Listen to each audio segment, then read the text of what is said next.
गुनाहों के नतीजे में दिलों पर कुफल लग जाता है। क्या एक एक टॉपिक इस बात का तकादा नहीं करता कि एटलीस्ट 3 सेकंड तक हम रुक कर सोचें? 3 सेकंड देती हूँ, जरा सोचिए ये टॉपिक क्या आ रहा है, क्योंकि हम बस जल्दी में पढ़ते ही ना जाए।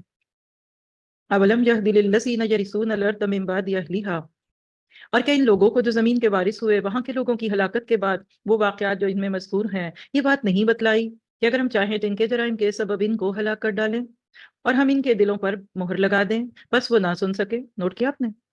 मोहर दिल पे लग रही है और सुनने से महरूम रह रहे हैं, क्योंकि जिस चीज में बंदे का दिल नहीं होता ना, वो नहीं सुनता। कई लोग हैं इस वक्त भी उनके कानों तक मेरी आवाज टकरा रही होगी, लेकिन वो किसी और ही काम में मशगूल होंगे, किसी और ही गम में, किसी और ही मसले में, नजरें कहीं, आंखें कहीं, कान कहीं। तो याद रखिए, दिल के कानों से सुनेंगे तो फायदा होगा।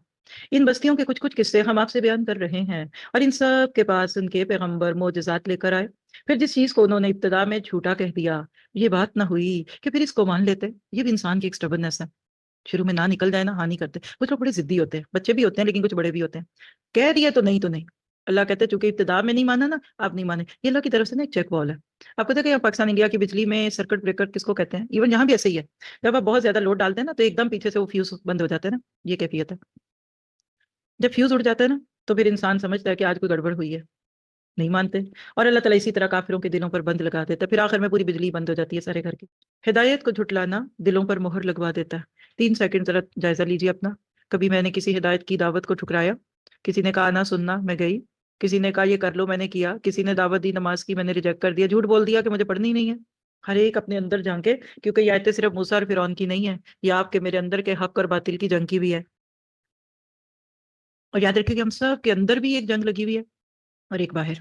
हर इंसान, जहाँ लिख लीजिए आपको फायदा होगा, हर इंसान 4 महाजों पे एक वक्त में लड़ा जा रहा है। 2 दुश्मन, दोस्त अंदर है और 2 बाहर। अंदर शैतान और फरिश्ता, नफ्से अम्मारा और नफ्से लवामा, दोनों की जंग चल रही है। मेरे पास भी हर वक्त है, आपके पास भी है, नबियों के साथ भी होती थी। अंबिया कराम को अल्लाह ताला ने महफूज कर लिया था अस्मत अंबिया की वजह से। इसी तरह बाहर की दुनिया में भी कुछ लोग हक की जंग लड़ रहे हैं और कुछ बातिल की। कुछ दीन को आम कर रहे हैं तो कुछ बेदीनी को आम कर रहे हैं। कुछ गुनाहों की दावत दे रहे हैं तो कुछ गुनाह नेकियों की दावत देते हैं। ये चारों फैक्टर्स हर बंदे के ऊपर इंप्लीमेंट हो रहे हैं। बाहर की दुनिया में अगर आपका हक वालों के साथ उठना बैठना होगा, जैसे आप कुरान सुनते हैं, ये हक है। आप मस्जिद में आकर नमाज आपके मियाँ पढ़ते हैं, ये हक है।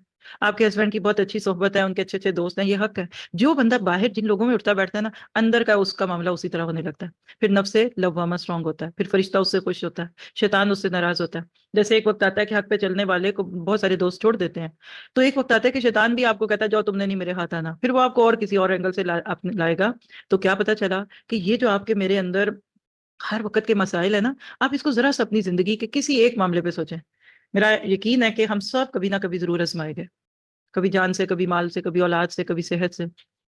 पूछिए खुद से, मेरी वो आजमाइश तादीबन थी या ताजीबन?